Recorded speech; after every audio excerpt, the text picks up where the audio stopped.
Okay. Hello, Instagram.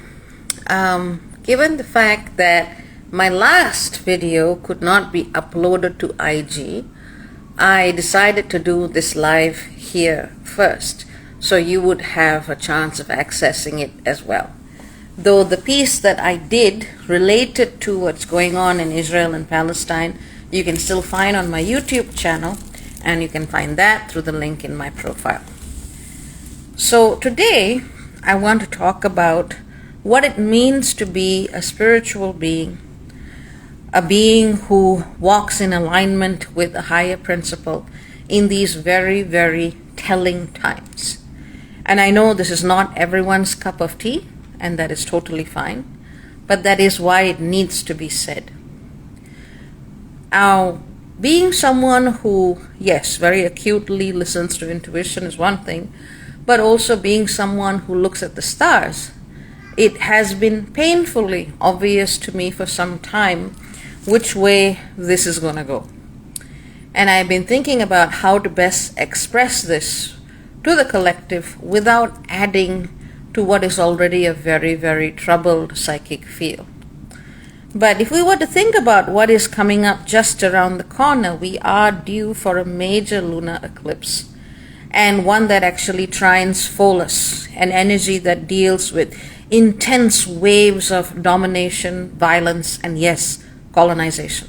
I've written about Pholus in Capricorn and how that actually reflects waves of colonization that we have seen previously in the brief history of humanity on this planet. And that is indeed one of the echoes we will be seeing with this eclipse. So, having that knowledge in advance and looking at this situation, it's been very hard for me to try and articulate a way where people could engage with this meaningfully without getting overwhelmed, without falling into cycles of just deep grief, deep trauma, deep fear. But what occurs to me is maybe that is the work right now, and there's just no walking around it or sidestepping it or softening the blow. And I've been kind of holding off on, what I really think about this situation, just because of bearing in mind this collective wave of energy that's about to be unleashed with this eclipse. So what do we do as spiritualists, as people who want to bring some principle of goodness in our lives and ideally to this planet? How do we respond? Now, I'm never going to judge anyone based on my experiences in life. I'm never going to judge anyone for what I see them doing or not doing on social media. But I believe it is incumbent upon each of us as individuals living in this time to take that space to observe, to witness, to feel, and to respond to what is happening right now in Israel and Palestine. There is a reason why that land is so intimately connected to three major faiths that are shared by a vast, vast number of human beings on this planet. And what people, perhaps they know at a subconscious level, but at a conscious level, let me spell it out. What happens on that land as a very concentrated nexus point impacts this planet in powerful ways.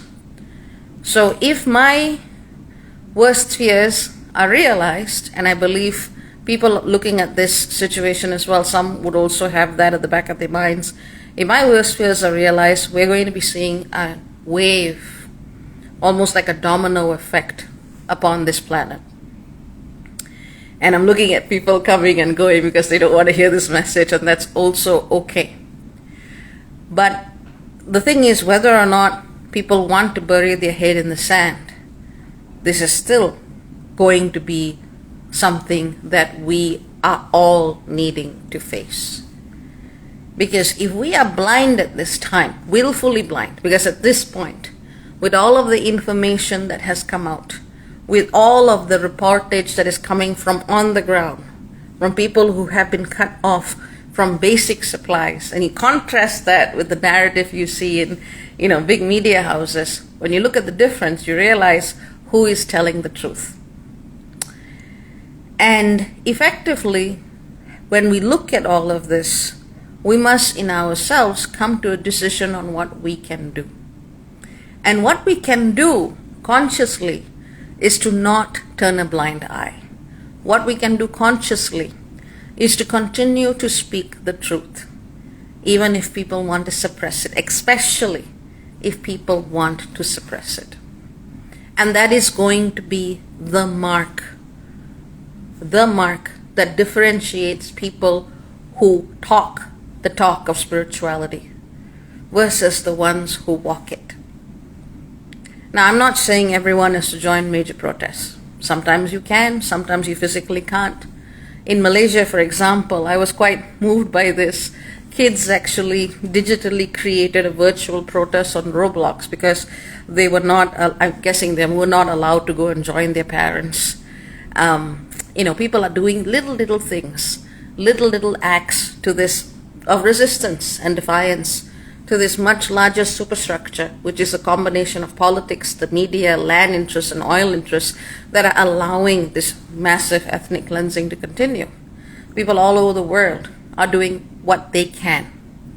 And none of us can shoulder all of that responsibility, but each of us can do our part.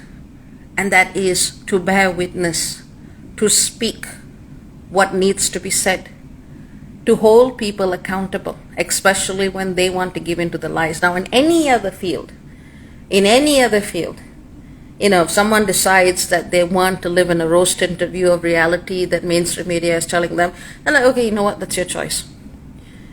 But when it comes to spirituality, that choice is not morally neutral. The fiction of neutrality is the one that needs to be broken. Because whether or not we want to admit it, if we are complicit and if we are silent at this time, I don't even know why you would be looking into spirituality. Because if you look at every major spiritual being that has inspired, whether you like religion or not, but whether you look at every single major prophet, major spiritual being, in every text, they have always stood up for what is right. So that is the first way that we can continue practicing faith in a time of great potential harm to so many. And I say this not as someone who is theorizing, but if you recall, I did my part, what I could do, especially before my health just collapsed and I basically needed to not do anything for an entire year before I could work again. I was very actively campaigning in the case of Tigray, Ethiopia. And I learned and saw many things. And I understood that very few people are actually willing to show up. Even no matter how spiritual they call themselves, very few people are actually willing to show up and speak the truth when it needs to be said. As a person with political background and academic training, I have not really spoken about what I learned in the case of Tigray, simply because I needed to process the horror of everything that I learned. It was very difficult. I don't mean to draw comparisons, but what you're seeing flooding your screens right now in terms of the bombings in Gaza, I'm sorry, but what I have seen coming out of Ethiopia it's a lot worse. It is honestly a lot worse. I'm not saying that to put down this particular instance, but there is a massive genocide that is taking place there, still taking place there, and no one is talking about it. But hopefully that is something the world's attention can come to.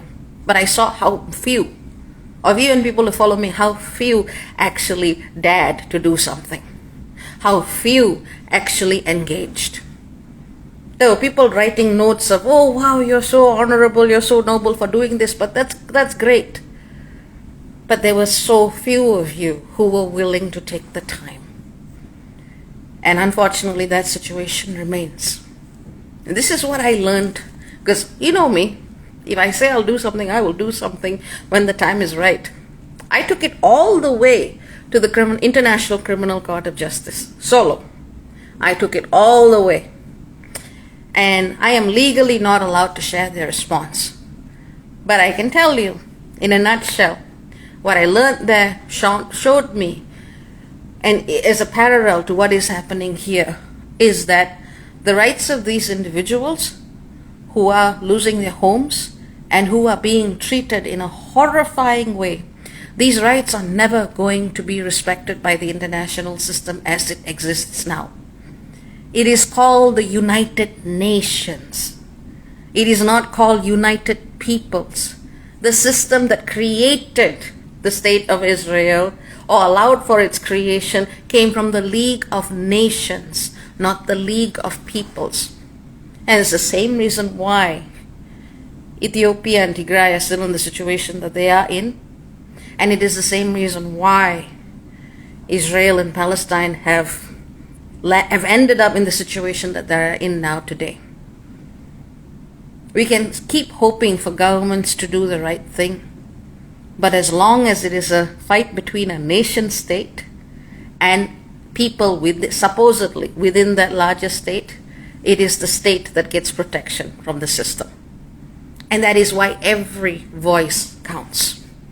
Every opportunity you have to engage with the state apparatus, whether it's a politician, whether it's writing a petition, whether it's writing to your newspaper, whatever it is that you can do to engage that apathy that institutionally exists, is how you move this forward. Because, and also to be fair, I am someone who has done an extensive amount of research upon the history of what is currently known as Israel. And this particular pattern of violence is nothing new. This particular slaughter of innocents is absolutely nothing new. When you look at it from the perspective of karma, it is a cycle that has been playing out for thousands of years. But what can we do? Not be apathetic. We need to put faith into action. And I am so heartened to see religious figures, especially Jews, coming forward and saying that Zionism is not Judaism. That not all Jews agree with this, that their religion would never want to legitimate this forced seizure of land and whatever it is that is happening there. We are seeing Christians speaking out. Of course, we are seeing the Muslim community all over the world speaking out. And this is a great thing. For the first time in so many, many years, leaders of all major faiths, especially the Abrahamic faiths, are speaking up, are speaking out and doing what they should have done from the very beginning, which is to emphasize where our goals are all one. And that goal is ultimately peace and coexistence. It is not what is happening here. And the reason why I finally went, you know what, whether or not I don't say anything, it's not going to change the outcome right now, is because I just saw this report from one of the media channels I follow. And this was something that actually had a witness, an EMT who saw this happen. And Israeli forces had basically bombed a convoy that was carrying Palestinians who were fleeing.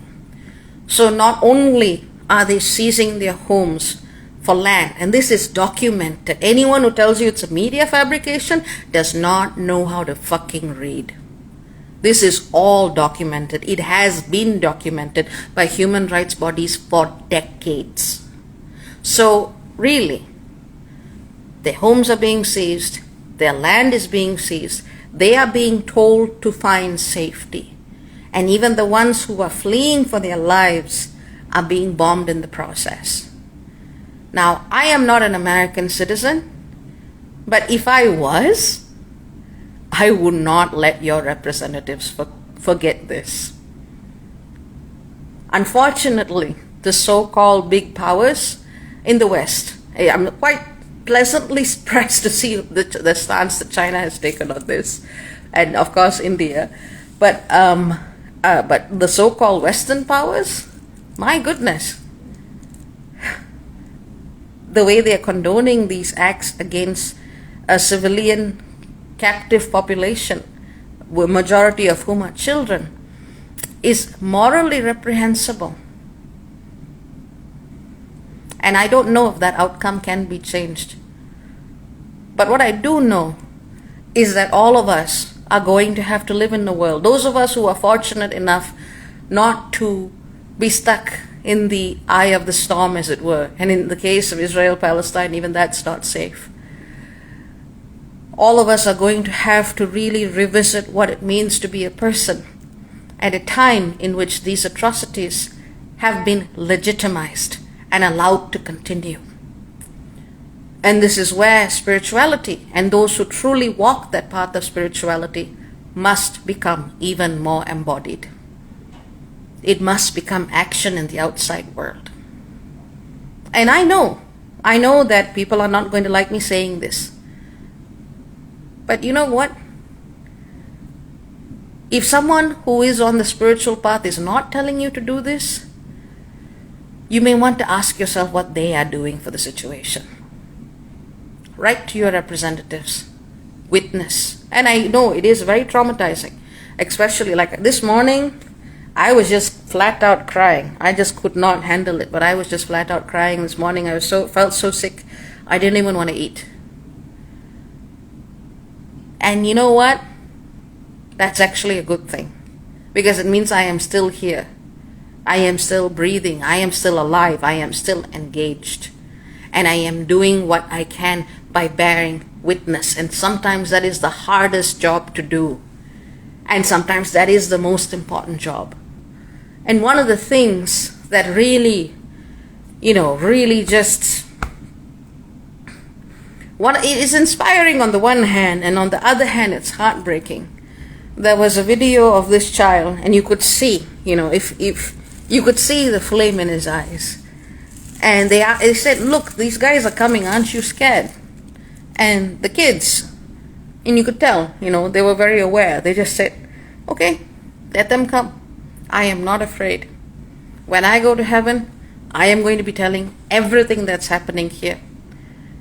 They are basically like, you know what? I can't control what is going to happen to me, but my faith will carry me to where I need to be and where I can stand and bear witness to what has happened to my people. That is faith.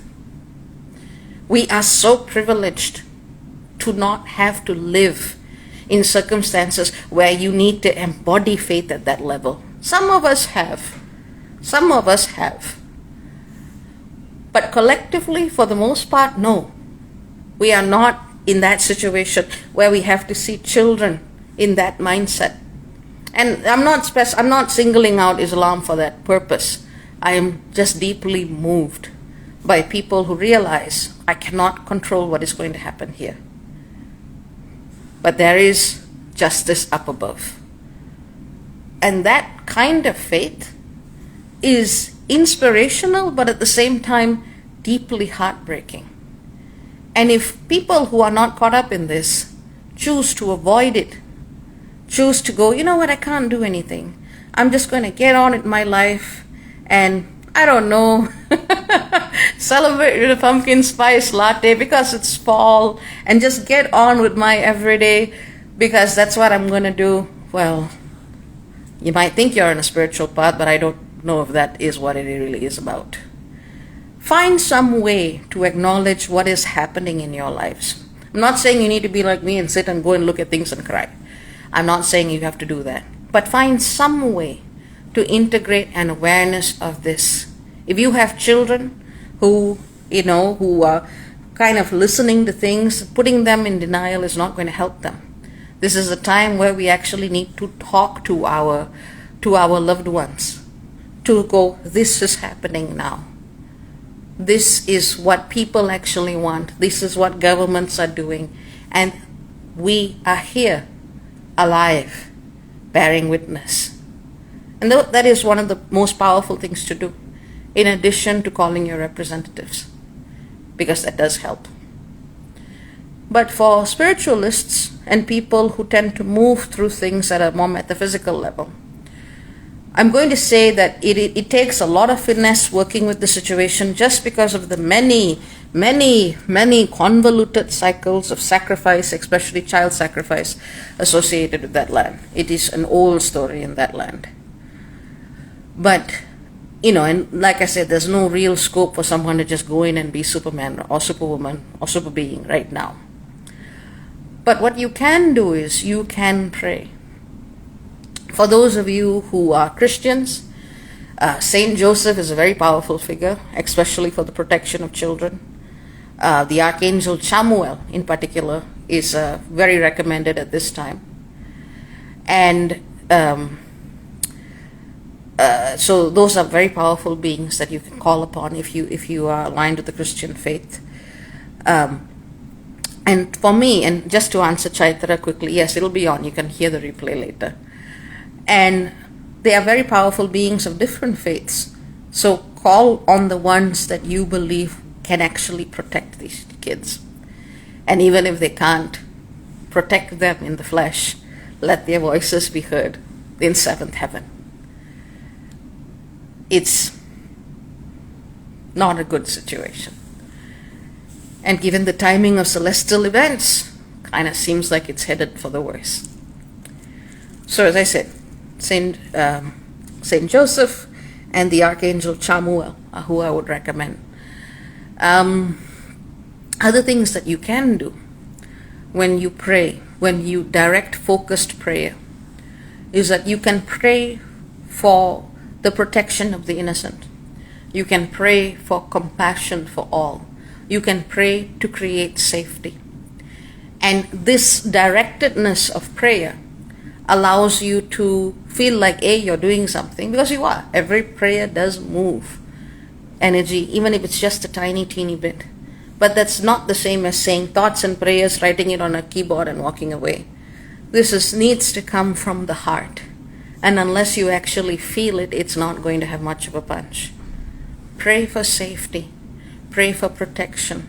Pray for movement of the innocent so that they can find their way. That is the best thing that you can pray for.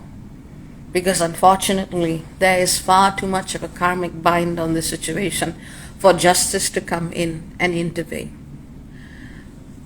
I am hoping that, if this was a time for Deus ex machina to appear, that would be great. But given the experience of life on this planet in the past few decades, that doesn't seem that likely. We are the ones here.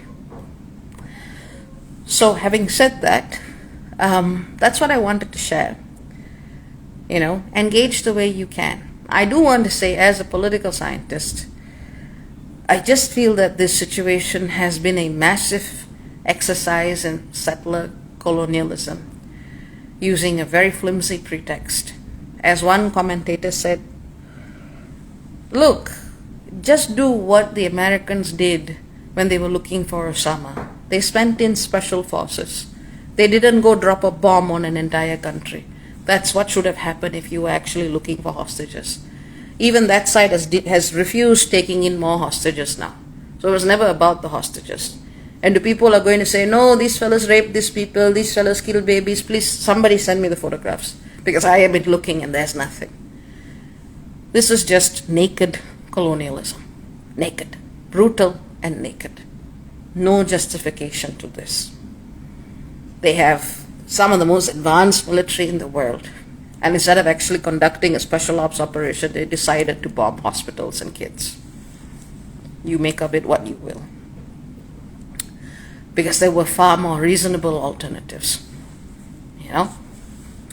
But the only way forwards politically right now is even if people can't have the backbone and spine to say that innocents should not be killed. Even if governments cannot afford to backtrack on their positions, even though the world is crying out for justice. What people should be doing right now is looking at bringing people out safely and offering them safe harbor. Because that is honestly the sanest thing to do right now. And, if there is a way, be it by prayer or be it by political protest for that to happen, that is what we need to be aiming for. Changing the minds of people who are playing out blood cycles of karma, not going to be that easy to do in such a short span of time. So this is my view. This is what I recommend. This is my expression, or rather. And you will make what you will of this information. There is a more formal presentation on YouTube where I talk about the roots of this situation and how it was manufactured by colonialism to begin with. And you can find that on my YouTube. But this is what I would say in practice. If you need to cry, cry. If you need to take the time out to process, but witness and call for political and divine support in ways that are concrete, in ways that are constructive, and in ways that actually give hope. Because what people are not thinking about right now is what happens if they get what they want. And if anybody thinks that state is going to be content once it gets what it wants, despite so many voices in the world saying no, then you're definitely living in la la land fantasy. Politically speaking, this is a bad precedent. And we should do everything that is reasonably within our power to stop this from occurring. Having said that, that is what I wanted to share with everyone. I know some of you have just joined, so this will be on replay. And it's a heavy subject, but these are heavy times. And that's about it. Take care, very many blessings, and lots of love to everyone. Cha-cha for now. Bye-bye.